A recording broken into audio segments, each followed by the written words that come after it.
Today's guest is Bob Delaney. Doesn't need a long intro. He's the undercover guy that went to the NBA, and today's topic is dealing with trauma.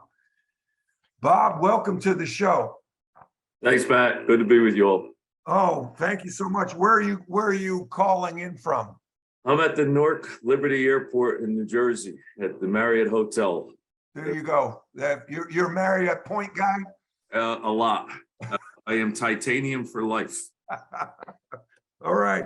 Well, Bob, tell us a little bit about your personal experience. You're like the Dos Equis guy, the most interesting man in the world with your background. I've read your book, Covert.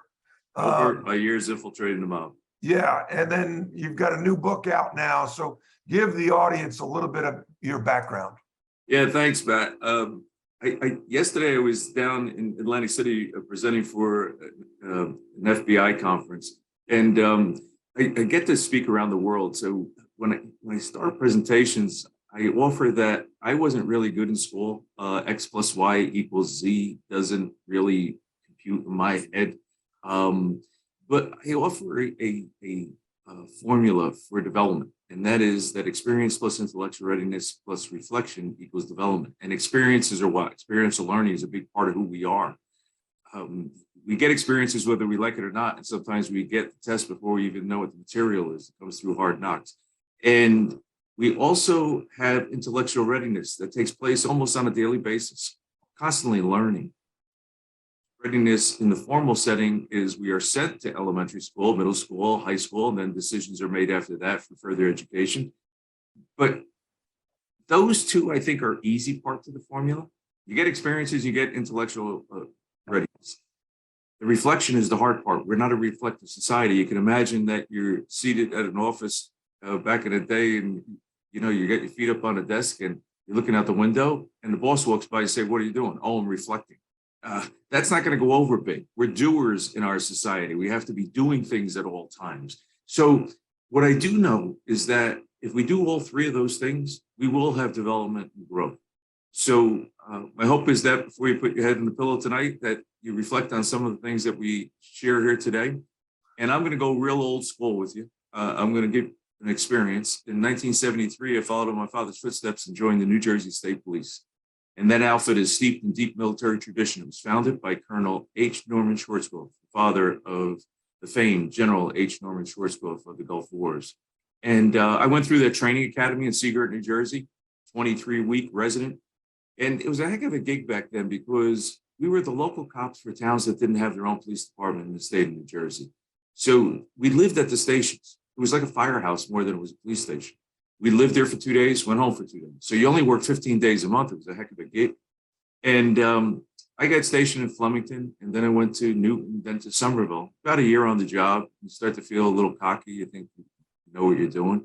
And every police station was the same. You walk in, it was a police station. And the second and third floor is where we lived. 2 troopers to every room. And then the basement, the lower floor, was a kitchen, ping pong table, TV. It was our family room, a hangout place. And they try to make you feel good about yourself. You got a little squad room and you got a little cubby hole with your name on it as if you have your own office. And I walked in after 2 days off, and there was a note to call Lieutenant Jack Liddy, Division Headquarters, Criminal Investigation Section, Organized Crime Bureau. This guy had more titles next to his name than I ever saw, and it wasn't common for a general road duty trooper to get a call from Division Headquarters. Folks, I grew up Irish Catholic. That means I wake up guilty in the morning. I thought I did something wrong. I thought I had a problem on my hands. I thought I was in trouble. And the other trooper said, "Relax, kid, give the guy a call. You probably gave a ticket to a mob guy. He works organized crime." And I called the lieutenant, and he said, after a short conversation, "Are you going to be in for a while?" I said, "Yes, sir." He said, "I'll meet you in the kitchen about an hour and a half." Hour and a half later, this intimidating figure, Lieutenant Liddy, stands about 6'4". He's got meat hooks for hands. And he's the kind of guy that hangs on his lapels when he talks to you. But he's also the kind of guy that the button on the shirt has never met the hole on the shirt. You know, he's wearing a 16 when it should be a 22 now. And he's talking to me for a while. And eventually he says to me, "Are you interested in doing undercover work?" I said, "Yes, sir." He turned and walked away. I said, "Lieutenant, what is it, drugs, narcotics? Because back then what we're doing is buy, bust on the street. He said, you keep asking a question, you're going to be out of the running. Over the next 3 weeks, I learned that the President's Organized Crime Task Force, the FBI, and New Jersey State Police were joining forces, and we were going to start our own trucking company on the waterfront in New Jersey. I became one of those undercover guys. Another state trooper, 3 FBI agents, and we started this new trucking company called Mid-Atlantic Air Sea Transportation, 941 Fairmont Avenue in Elizabeth, New Jersey, at the entrance to the Port of Newark. And the grant was written for 6 months, like every federal grant. Like we were going to end organized crime in the state of New Jersey in 6 months, I guess, and move. And, that didn't happen, obviously. But also, we were being politically correct. All of us were 5 co-owners in this trucking company. And we think we've got a big operation. And it's a big operation for cops, but it's not. We had one 16-foot truck, we had a van and a station wagon. And we're wondering at the end of 6 months, how come the unions aren't knocking our doors down, right? We were totally not realizing where we had to go. And then we got lucky. Luck always helps in life. A guy named Pat Kelly was a consigliere for the Norgio crew of Bruno crime. He was jammed up. The FBI had cases on him, state police had cases on him. They gave an offer. You go to jail or you come work for us. He came to work for us. And he sat us down once he started to realize what we had, and he got briefed. And he really scolded us in a way to wise guy. He said, I don't know what you guys are doing, but I never saw a bus going down the street with 5 bus drivers. How can you all be in charge? You got to be like them. And somebody's got to be in charge. So we started a new trucking company called Alamo Transportation in the shadows of the Statue of Liberty in Liberty State Park on Communipaw Avenue. I became the president. Pat Kelly became the vice president. The other trooper became my driver bodyguard. The FBI agents took on roles of truck operations, truck managers, truck sales, and we had a viable trucking company and had numerous trucks hauling for us around the country. We also had 2 new partners, the Genovese and Bruno crime families. We were kicking back 25%, 12.5% to each.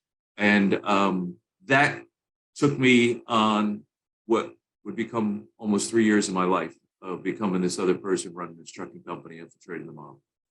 Wow.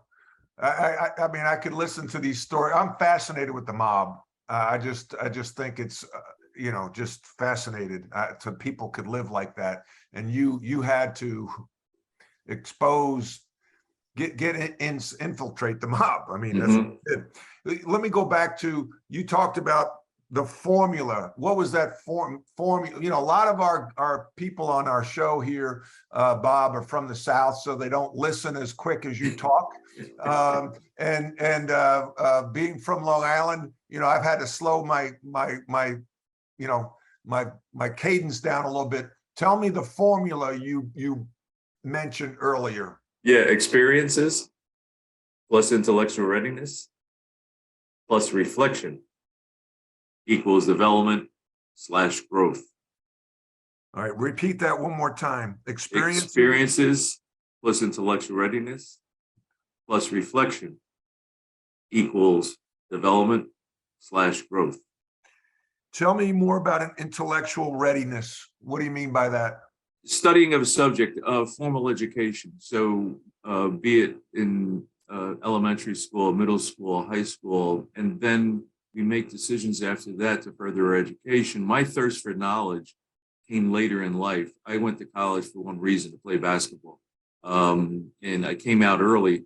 I tell the players I'm like them. I came out early, but I came out early to go into state police because the state police had not given a test for so many years. And I was afraid if I missed the window that it could be another 3 or 4 years before they gave a test. And I knew the NBA wasn't going to be calling.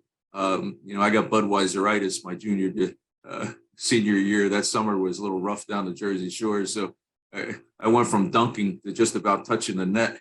And so there was a little difference. And I knew that it was time. I just felt like this was something that was a calling, and that took me there. But at 56 years of age, I went back to school and got my master's in leadership. In 2019, I was a student at Harvard Global Mental Health Trauma Recovery Program. And Dr. Malik is the director. And after spending time with him, he's brought me on board where I present for that program now and do work with them. It's, like I said, the thirst for knowledge came later, but it's like every day now I'm immersed in intellectual readiness. Yeah, I feel you. I'm the same way, a lifelong learner. Someone said that to me. I'm a lifelong learner, and I love being an executive coach because I learn so much from our speakers and from the members of my Vistage team and my clients. And I learn from, and that's why we have this Rebound Live webcast, so we can all learn and grow. And so that's what you talked about, is at the end of your formula is development growth. And that's what this community is all about. And I'm excited that you're a part of it. Your story just is an amazing story. And those of you that are listening and don't know Bob, Bob ended up going to on to be an NBA official. And in your book, you talk about doing a game, I think it was in Phoenix, and you wondered each game that if somebody from the mob that you might have put away is in the stands, and they're going to try to do something to you, they're going to try to harm you, and you gotta focus on a game that has major implications, but it doesn't have implications on your life. Briefly, what was that like for the audience to go through that experience as an NBA official with the history as putting away some people from crime families? Yeah, if I could, Matt, I'll take it to the last day of that raid and then go right into what your question is. So at the end of this investigation that went on close to 3 years, we were going to have, it's a raid. I mean, for anybody who's participating in something like that, you muster up at 3 o'clock in the morning and they start hitting houses at 4. It's 2 uniformed troopers, an FBI agent, state police detective. And they went out and started hitting houses, and I'm at the command post, and I was made to look as though I was thrown out of the state police. So troopers were like looking at me with a jaundiced eye, thinking that I had done something wrong and that I was jammed up myself. And I got assigned to be with Sergeant Barry Lardier. And Sergeant Lardier had plain clothes, but he had a state police ID on the back outside of his pocket. And he said to me, "Do you want to go downstairs and see what's going on?" And it was the fingerprinting, shooting him off into the office, see who's going to be the next informant, photographs being taken. I went downstairs and I put myself at parade rest. My arms behind my back, my shoulders back. That military training came back to me. And I'm standing next to Sergeant Lardier and a guy named Ronnie Sardella, who I had done gun deals, dope deals, stole tractor trailers, knew his wife, knew his kids, the mob guy. Lack of a better term, he was a friend at the time. And Ronnie was being fingerprinted and the cuffs being put back on him. And he looked over, he saw me, and he said, "Bobby, what'd they pinch you for?" And before I could answer, Sergeant Lardier, Barry said, "He's not pinched, he's with us, he's a trooper." And the look that went between us was not one of anger. It was one of hurt and disappointment. He looked at me and he said, "Bobby, how can you do that to us? How can you do it to me? I'm your friend." And if you freeze frame, go back to St. Mary's Grammar School, Paterson, New Jersey. I got caught doing something wrong in 5th grade by Sister Joseph was there. And she told me I was going to be punished. And I gave up my best friend in a heartbeat. I said, "Sister, Jimmy DeLull is doing it too." I gave him up in a heartbeat. And she cracked me. You know the ring that says the sisters are married to God? It's also there to put welts on your head. Crack. And she said, "Delaney, you don't tell on your friends. It's an unwritten rule in a schoolyard. You don't tell on your friends." And yet what we ask undercover people to do is become friends with people and tell them. I started down I refer to it as emotional violence inside of me, emotional roller coaster. I didn't know how to process what was going on because I felt like a hypocrite. People would, and then I got paraded around. I testified before the United States Senate. I gave a briefing to Congress. Everybody wanted to hear about the story. And I was speaking at Jersey City Police Academy. And in the audience was Dr. Henry Campbell, who was doing work for them. And Hank was my college psychology professor at New Jersey City University, Jersey City State back then. And he and I started doing informal therapy. And he was the first one that said to me, "Bobby, what you're going through is post-traumatic stress." Wow. I said, "Hank, I'm a trooper. I heard about this thing they're talking about, troops coming home from Vietnam." And I pushed him away. And then I got lucky again. A guy by the name of Louis Free, who became the 15th director of the FBI, was a street agent on my case, but he was working a case in New York. And he introduced me to another undercover guy. His name is Joe Pistone, who is a little bit older than me and from the same hometown of Paterson, New Jersey. You will know Joe by the name of Donnie Brasco. Yep. Joe and I started, we're friends to this day, but started talking. The first time I spoke with him, I looked in his eyes, I read his body language. I knew he got what I was going through. And that was my first introduction to peer-to-peer conversation. I used to refer to it as peer-to-peer therapy, but I try to take away every medical sounding term in having this conversation, because going through traumatic experiences is not mental illness. It's a human condition. Trauma, post-trauma has been around forever. After the Civil War, it was known as soldier's heart. After World War I, it was known as shell shock. It was called battle fatigue after World War II.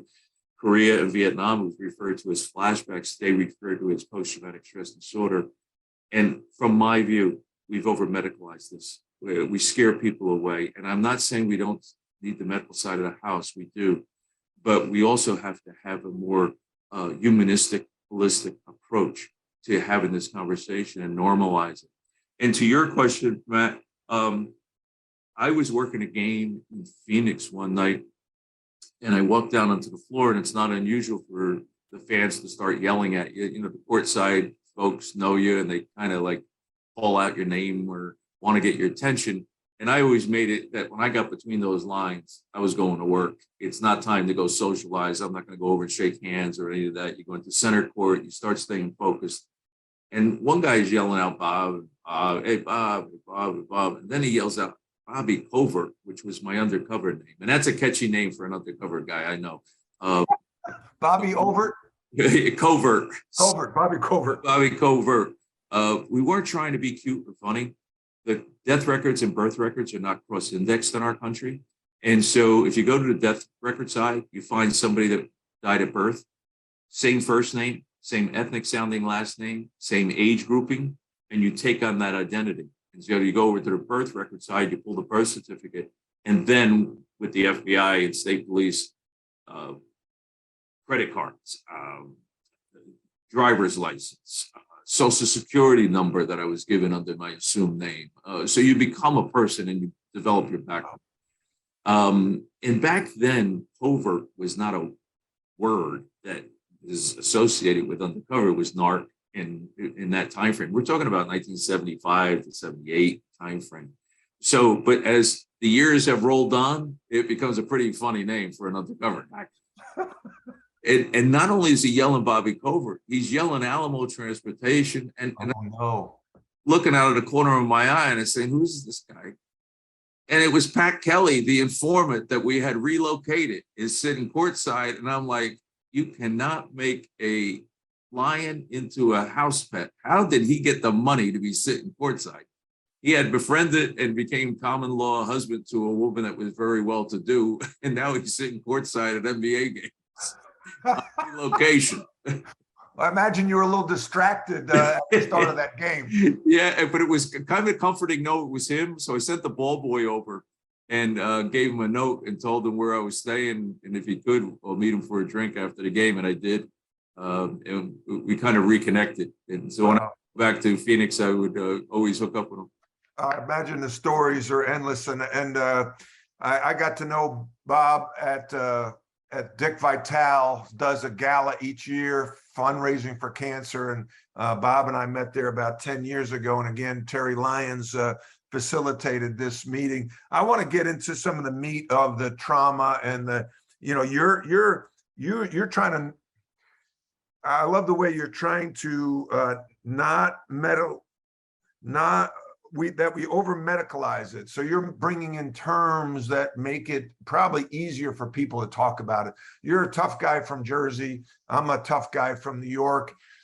You're not supposed to talk about our feelings, right? And so you're now making it easier for people to talk about it. We have a lot of business men and women on the call here, consultants. How do we recognize PTSD in the workplace? Because when I was growing up, I thought of trauma, I thought it was a car accident and someone died from trauma from a car accident. And then you had trauma with the head injuries in football. But trauma is a little bit more granular than that. I think you know, I lost my job at North Carolina in 2003 as my alma mater, and I was supposed to be a tough guy and walk around like nothing happened and take the high road. But inside I couldn't sleep. I was depressed. What is trauma like, and how do you recognize it in the workplace? Yeah, great points, Matt. There's two words that I think, or two terms that I think are very loosely used in our society, and that's love. Well, we throw that word around very loosely today. I mean, I've said to Charles Barkley, stop saying that you love this guy's game. You like his game. Let's hold that word for something that's more important. And PTSD is loosely used. You don't get PTSD when Starbucks gets your order wrong. I mean, folks are using it and we're minimizing what it really is. It's a diagnosis. Post-traumatic stress. So the second book I wrote is called Surviving the Shadows, A Journey of Hope into Post-Traumatic Stress. And I had to have a strong argument with the publisher at the time because they wanted post-traumatic stress disorder. And I said, there's a difference. You have cancer before you're diagnosed with cancer. So, and if Matt, you and I had the same cancer, they would give us the same medical protocol because they know it works. Yet, if you're dealing with post-trauma and I'm dealing with post-trauma, what works for you may not work for me, and what works for me may not work for you. So we have to have alternative that would allow it. And I believe it's finding your inner peace. Where do you find that inner peace? For some folks, it's bicycling. For some, it's quilting. For some, it's photography. For me, it was basketball. I had to get back on that floor, and I couldn't play anymore. But I could referee. And that's what drove me. It gave me an inner peace. And so understanding in the business world that being fired from a job is a traumatic experience. Losing positions, being demoted. There are a variety of things that can happen in people's life. And you hit the nail on the head. The most common cause of post-trauma is an automobile accident. That's a traumatic experience. And we kind of minimize a lot of these things. And what I refer to is we become judgmental. And I don't mean judgmental of me to you or you to me, judgmental within ourselves. And I learned that on the pile at 9/11, where I would hear from the cops, don't worry about us, take care of the firefighters, they got hit worse. So they minimize what they experience. I was brought into Fort Hood after the shooting. General Cohen brought me down there, and I spent weeks spending time with the soldiers and their families after the shootings took place on what's supposed to be the most safe place for them, their military base. And I was hearing the same thing. I'm okay. I wasn't in the building when the shooting took place. Take care of other people. And what I said to the general, we have to be so specific to create the peer-to-peer conversation that we've got to bring the people that are across the post together, the people that were in the next building, the people that were in the building. Because if you're in a room with somebody that has been in that room for the shooting, you're going to step back and you're going to make like, I'm going to leave. But your stuff is your stuff. You could have been worried that your wife or husband was in that building. You could have been worried that your kids were exposed to that. So those traumas that are inside of you, we have to process and talk about. I was told I was a tough guy. The word hero was used around me. And I didn't feel like it. But I also had to tell people, you don't see me at 2 o'clock in the morning walking around my house with my gun out, pushing shower curtains back because I'm afraid they're coming to get me. And I didn't share that with people either because I felt like that was going to make me weak or make me, but now I freely say those things. And when you do say them, what is personal is universal. If it's going on with you, it's going on with somebody else. And that willingness to have the conversation within your realm of your profession is allowing and giving permission to another person to tell their story. And then through the 2 or 3 of you, you're validating those kinds of feelings. And it lessens the load. Wow, there's so much there. I can't write that fast. Fortunately, we're recording it, and Stephanie has the job of pulling out some of the nuggets, and there's a lot of nuggets in there. Wow, what is personal is universal. I love that line. validation to understand what you're feeling is real, because sometimes we do minimalize it and try to discount it. Oh, it's nothing. It's nothing. I did that with losing my job at North Carolina, and I'm Irish Catholic. I wake up guilty too. Like, so, like, who am I to think about, oh, I just lost a job where somebody else has cancer, somebody else died overseas in Afghanistan. I just lost my job. I'm still healthy. No, like what is, that it's all relative. And so Right. that is powerful. The question, I guess, is, again, how to recognize it, because I think sometimes people who aren't talking about it, they're walking around numb. So how do you, as a leader in your office, on your team, recognize that this might be going on? And then how do you, as not a professional, then start that peer-to-peer conversation? And maybe you're not equipped to do that. How do you equip people to do that? Because, to say, hey, call this number and set up an appointment, now you're creating some barriers. But if I can just sit down with, I recognize it in you, say, hey, Bob, let's go get a cup of coffee. Like, how do you coach people to recognize, and then, I hate to say attack the issue, but address the issue?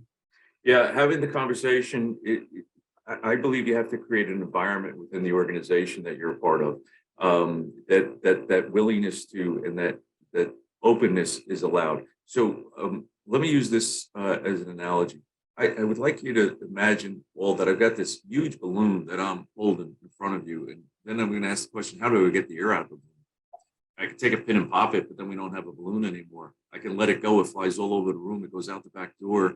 We don't know what happened to the balloon. But if we're patient and willing to listen to sounds we do not want to hear, we turn it upside down. We let a little air at a time. It's that screeching noise. It may hurt our ears. Maybe sounds we don't even want to hear. But eventually we'll get all the air out of the balloon. We'll have a full balloon we can use again one day. That's us with dealing with trauma. But it's stuff, right? And so creating an environment, like I say to the troops, if you think that the Pentagon is going to send down a memo and say every Friday at 2:00 in the afternoon, we're going to have peer-to-peer conversation, that's not happening.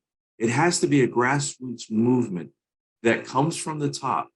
And it's a very tricky situation for the top to do this. I'm not making like this is easy stuff, because as the leader, the higher the rank you go, the less peer-to-peer opportunities you have. And you're still leading, and the strength has to come from you. Yet, when you allow an environment to be where there's a little bit of vulnerability, that it's okay to talk about these kinds of subjects, it kind of develops within. It doesn't need to be with you as the boss or you as the leader. It can be an environment that you create within. So the way that we do it is things that have absolutely nothing to do with the conversation that we're having.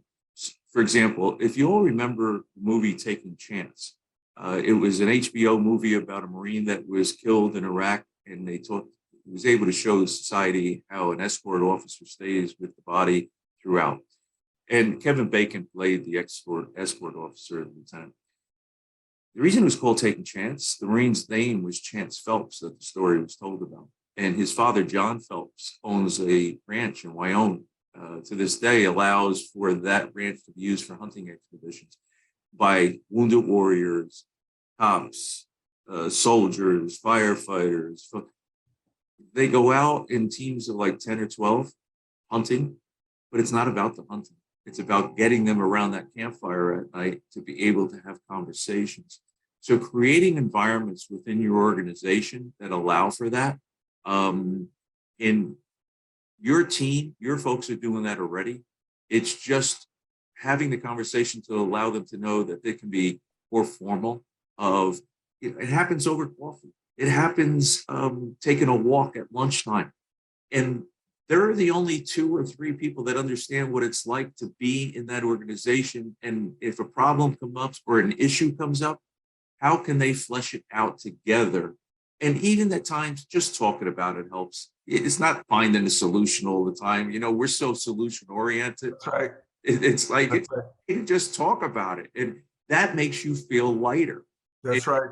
Well, we at I'm an executive coach with Vistage, and we create that environment that you just talked about for business leaders, CEOs, presidents, the peer-to-peer environment, confidential, and I, as the chair, have to model the behavior. So I'm usually the first one to talk and express maybe an issue that's going on at home, and express a concern, a fear, why I'm losing sleep.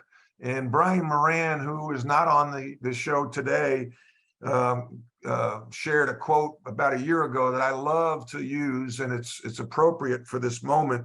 Vulnerability is the new invincibility. The more we can share vulnerability, the more powerful we become. People lean into that because they realize, as you said earlier, what is personal is universal. Everybody can relate.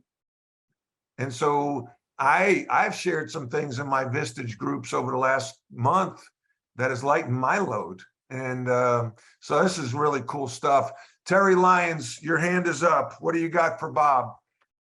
You know, Matt, I thought just for everyone's benefit, I might fill in a little timeline type of thing that would help people understand, and then we can evolve in and do whatever you want, take questions, you take it from there. But Bob touched on that he was an undercover agent in the mid 70s to late 70s.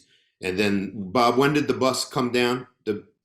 What year? So it was in the third year of the undercover work. So it was like in 77 into 78. Okay, so then, you know, it takes a little time. You testify, you go through all of that. But then Bob touched on it again, that he sought through basketball to become, you know, sort of rejoin the normal sense of life. And that was reffing rec league games in Jersey and whatnot. And he was fortunate enough to be reffing at a decent level. Matt Doherty used to play in the Pro-Ams and Jersey Shore leagues and whatnot. And the head of officiating, a guy named the late Darryl Garrettson, who headed it up and was sort of a one-man guy for scouting and training. And he tapped Bob to become into the NBA's training of the Continental Basketball Association for a bit. And then he quickly became an NBA ref. And once you know it, 2000, whatever it was, he was reffing the NBA Finals. So the point I want to make, though, is that the stars aligned a little bit. And for me personally, too, I decided to bag it at the NBA in about 2007. All the time Bob was reffing, we as an organization sort of suppressed the fact that Bob had been a undercover agent. And that was, I think, Darryl's guidance to have his identity be an NBA ref. And of course, a bunch of people knew it, and he would get asked questions and whatnot. And we would get calls at the NBA league office.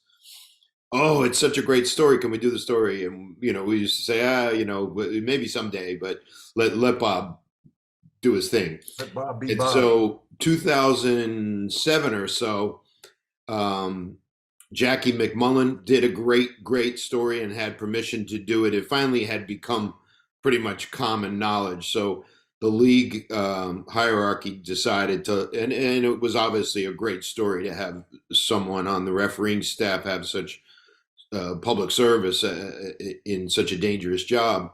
So 2007 comes along. I bagged it. Bob was interviewed by Jackie and then a guy named Dave Schreiber, who worked at the St. Pete Times and one of the best writers in the country. And they hit it off, and little by little did the book. You know, Bob would be on the road reffing, and what'd you guys do? Half an hour a night or an hour a night, whatever? Oh, a lot more than that. It was a lot of, you know, telling that story and organize it. But the good thing was that I had daily reports that were from the entire time that I was undercover. One of my bosses, well, the boss, Jack Liddy, that lieutenant that I told you about, he had us write a report each day, whether we did anything or not anything with criminal work, in order to document, because when you get up on that stand, they're going to say that you did things and you're able to. All right. So we had a great resource. great resource to be able to pull a lot of stuff. Plus you had all the wiretaps. You know, I did over 300 recordings with an on-body recording device with mob guys. And you keep that line, everybody. I was good at doing undercover work. I could wear the wire and do that, but I would leave there for the mob guys. I get 2 miles down the road, I have to throw my guts up, find the first gas station I could find because I had diarrhea, or I'd wake up in the middle of the night. Again, all things that I never shared with anybody because it was as if that would talk about weakness versus about strength. You know what, Captain Ron just came on. He's the chief of police here in Mooresville, and I just think it's ironic that Bob, you're on, the undercover agent in New Jersey and a former New Jersey trooper. Ron's from Massachusetts and has ties to basketball. He has a daughter that's a heck of a player. So welcome to the show, Ron. I want to get back to how this touches everybody on this call, and everybody on this call, how it touches the people that they're around, and what can we do to help. You had a couple of quotes in our prep call the other day. Not all wounds bleed. I love that line. You talked about a self-care card, and we talked about how to manage the triggers. Just speak to that. So again, I want to educate our members, our Rebound Live crew, on how to manage this in their own lives and in the lives of people, their families and their coworkers. Yeah, as I said, that second book that I wrote was Surviving the Shadows, and the reason I called it Surviving the Shadows, I believe we all have shadows in our life. But I say to folks, never be afraid of a shadow, because in order for a shadow to exist, that means there's light nearby. And so it's our responsibility to ourselves and to each other to get to that light. And how do we do it? And how do we have these conversations, but also recognize what's taking place within us?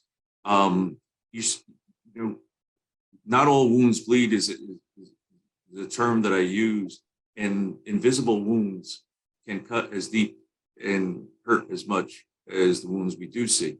And so understanding that Dr. Malika, who's the director of the Harvard Global Mental Health Trauma Recovery Program, says that trauma is inescapable in life. Very simple statement, but powerful. It is. Repeat that. Trauma is inescapable in life. And such a true statement. Everyone on this call has experienced trauma. It's part of our lives. And so if that's a reality, then we need to do more education and awareness in this subject, is my view. We've done it with HIV/AIDS. We've done it with alcohol, drugs, tobacco. Education and awareness works. It creates change.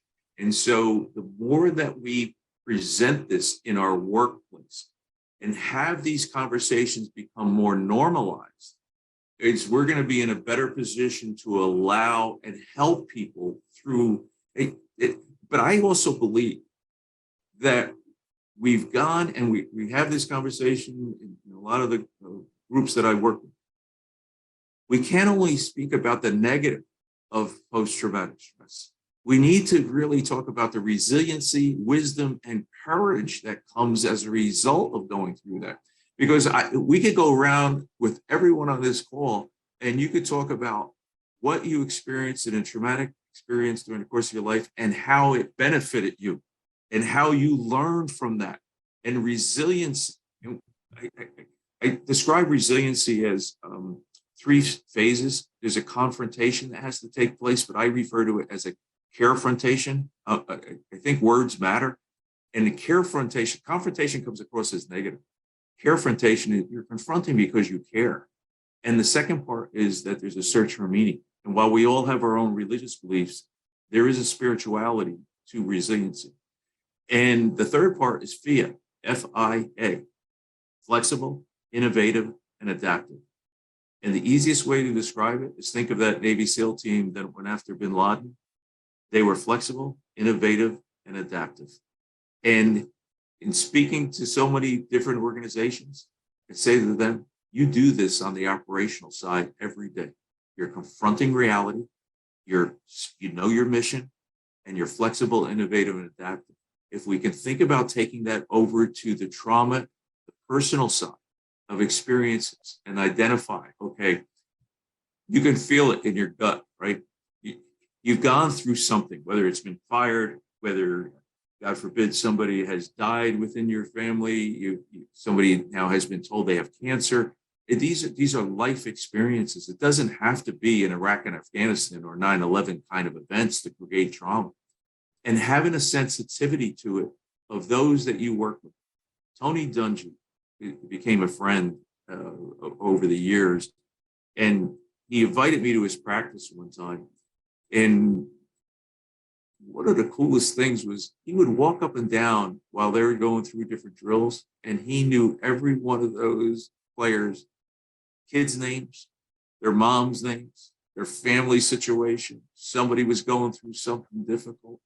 And at the end of practice, I asked one player, I said, what is it about Tony that everybody wants to play for him? He said, Tony treats us like men. He doesn't treat us like football players.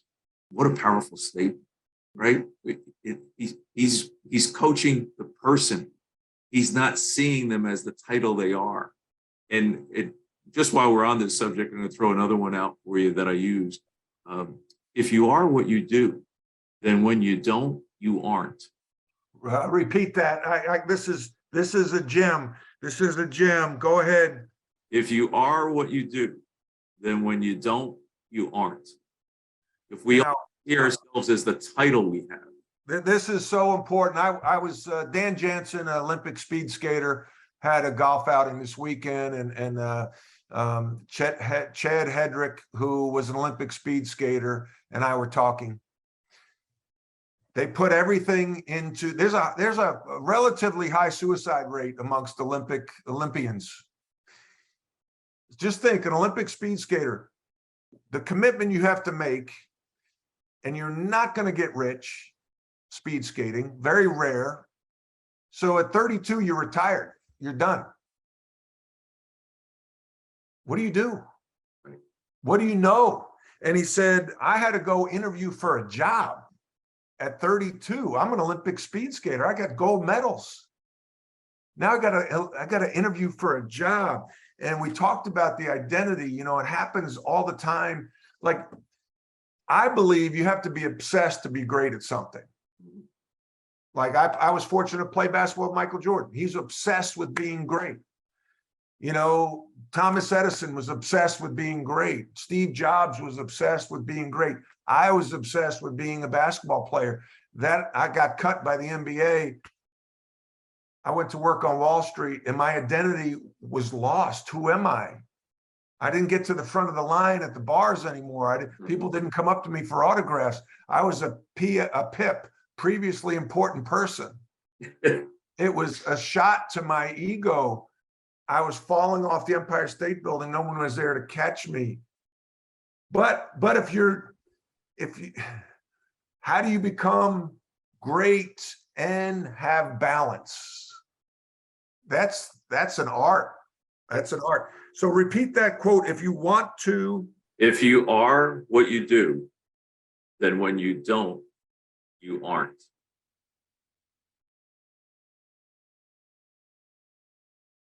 I have soldiers that say to me, they pull on their uniform and they'll say, sir, I don't know who I am without this. It's their uniform. But just Matt just described, we are all in this boat. And it's okay to talk about those kinds of feelings, because when you lose that identity, but also if you can help folks in this next generation that are working for you, or that where you have your influence, to understand they are much more than the title they have, and that helps create the balance. This is, I mean, this happens. My wife, I mean, you know, the kids, empty nesters, the kids leave the house. My identity's a mother. Right. Exactly. All of a sudden, I'm not mothering anymore. Yep. Exactly. I mean, that's stress. That's trauma. I mean, Yes. and I would never, like, the emotional intelligence. I took an emotional intelligence class like you, Bob. After college, I went on a leadership journey, took a class at Wharton, and the first class I took was on emotional intelligence in 2003. And I'm like, what the hell's emotional intelligence? Like, I'm a tough guy from New York. Right. well, you have to be aware of other people's feelings. I'm like, what? And I'm like, man, if I would have taken this class before I was a head coach, I might still be the head coach at North Carolina because I was emotionally unaware. Right. Embarrassed to say, but that's the vulnerability that I'm trying to create on this show, that I had to learn that. And leadership is a learned behavior. That's what's so exciting. Like, we are lifelong learners, and you can learn these skills to be more aware and create an environment where people can be safe. And I think that the most important organization we lead is our home. It starts in the home. And we need to practice these things in our home. And it's like the cobbler's family has no shoes. Cobbler's kids have no shoes. Sometimes we don't practice what we do at work at home. And that's where it needs to start. And I'm saying that because I need that. I need that. Matt, there's another, just a real quick story. You triggered it for me. I walked into the commanding general of the Pacific, Bob Brown's office in Hawaii. And in his conference room, I was doing a presentation there. In his conference room, he has a big sign that says "Need to Know," and it's got a big X through it. And the X that goes through it, underneath it, it says, "Who will benefit by knowing?" That's what he wanted his staff to understand. If you're holding on to information, Right. it's not getting to people, but also knowing, yeah, there's going to be some sensitive information within organizations. But yet, when you allow people to know more, there's an investment that takes place. And I've always believed that the great teams, whether it be a business team or a sport team, are the teams that do not want to disappoint their coach or their teammates, disappoint the boss or their teammates or their workmates. There's a big difference between, we all want to please our bosses, but what the great teams I've been on is when we didn't want to disappoint each other, disappoint the boss. That's right. That's right. No, it's Those powerful kinds of stuff. Listen, I want to engage more of the group with Q&A. We have 12 minutes left, and we're not going overtime. Bob's going to make sure he calls a phantom foul at the end of the game to make sure he breaks any ties. So we're not going to overtime, but please feel free to ask questions. Your emoji hand, Steve. Your emoji hand, if you know, like, this is 2022, Steve, you should know how to use a Zoom emoji hand. All Okay. right. All right. Chuck, go ahead, Chuck. Good morning, Matt. I just want to thank you for putting this webinar on this morning. And Bob, is great. I absolutely am taking copious notes listening to you speak this morning. So I really appreciate what you're sharing with us. And I totally subscribe to what your message you have as well. My question for you this morning is, as a consultant, so I work with a lot of small and mid-sized business owners, and you talk about the trauma, and I look at the pandemic and what everybody has gone through. I think that the pandemic is an opportunity, is a situation where we have all been impacted. So, but my challenge I have is when I'm talking with business owners, is some of them are very much open to, and they recognize the importance of becoming vulnerable with their people, talking about some of these issues. But then I also have other owners that I talk to that are absolutely very, very, they're hardcore. They believe that the way they've always done things is the right way to continue to do that, and not recognizing that the world has changed. So do you have any insight on how, from a consultant perspective, how you can start to develop that relationship with that business owner to get them to really understand some of these significant changes? Yeah, Chuck, you're right on it, because there are folks that are willing to get on the 21st century train and move with it. There's that are going to stay at the station and, they're still in the 19th century with the approach. What I offer to folks is that it's kind of like how Coach Popovich speaks about. It's not the last hit of the hammer on the rock that broke the rock. It's one after another after another. We have to continue to have these conversations to break through and have it. You bring up the pandemic. One of the things that struck me as I would drive by hospitals, that heroes work here. And I know that when people give that title to someone, those folks don't feel like heroes, whether it's a hero in the military, wherever. And so I started delving into and realized that the healthcare professionals, our hospital workers, have been at war with an invisible enemy. And I predicted in an article that I wrote in the Tampa Bay Times that there would be post-traumatic stress issues, suicide levels, burnouts, and unfortunately it came true. So I wrote another book called Heroes Are Human, Lessons in Resilience, Courage, and Wisdom from the COVID Front Lines. Met with doctors, nurses, healthcare workers, first responders as a result of what they experienced. And today, organizations and foundations are gifting the books. So I go give a presentation, they buy the books for the healthcare workers, and we're saying thank you. We're giving them support, and we're also honoring them by saying thank you for what you've done for us. It's amazing what it's doing within the hospitals. That the morale from the administrators are telling me the morale is lifted because someone is saying, we care about you. We know you've gone through tough times. We thank you for what you've done. I think that can be in every profession, that when people hear and know that there's a concern about their well-being, that helps. And so hopefully, Chuck, I gave some answer, a Jersey guy, so I go on a lot of exits. When I'm talking. Steve, all right, now we're cutting down to some time here. So Steve, in 30 seconds or less, what's your question or comment for Bob? Bob, that's so awesome. What a great thing. Thanks for putting this together, Matt. I had one question because I didn't get to write it all down. That first quote you had, experience versus intellectual readiness. What's the rest? Is that? Yeah, it's experience plus intellectual readiness. Plus, okay. Plus reflection. Plus reflection. Equals development and growth. And what I'll do, Matt, is I'll send you, we have a graphic that I use when I'm presenting, and it's little stick men with all this kind of stuff. I'll send some of this stuff to you as well, guys, as Matt made mention. There's a Harvard Global Mental Health Trauma Recovery self-care card, and we're going to make that available to you. It's points about self-care. We talk about self-care, but how do you do it, and how do you talk about it? And so we'll send. Matt will get it to you in a PDF form. What you can do is just print it off and then laminate it and keep it. And the idea, while this is more designed for the healthcare workers, the idea is pocket card is that once you know the information, as a reminder during the course of the day, you just hit your pocket to remind yourself of what's on that card. But you can tweak it for the culture of your organization. And if you're interested in doing that, reach out to me. Matt will give you my information. And I'm doing it with the military. I'm doing it with organizations, sports teams. Just having this mindset of there's little helpers over here, right? We just have to hit our pocket, remind ourselves of these little helpers that can get us today. That's right. No, thank you. Dave Force.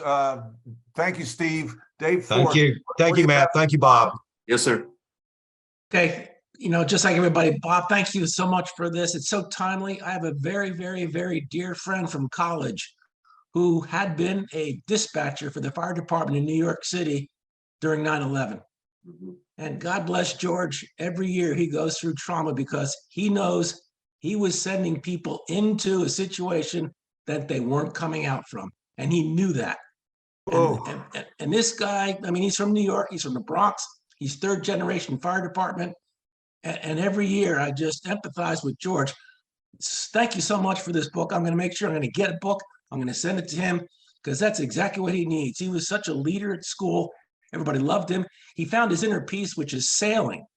But unfortunately, the way I look at this, he's out in a boat by himself all the time. I don't know how healthy that is. It might work for him, but I think he ends up putting himself into another cocoon. So thank you so much. I'm going to read every single book that you've got out there. It's so timely because, again, this year I got in touch with George, and I think he's just barely staying there. So thank you, thank you, thank you.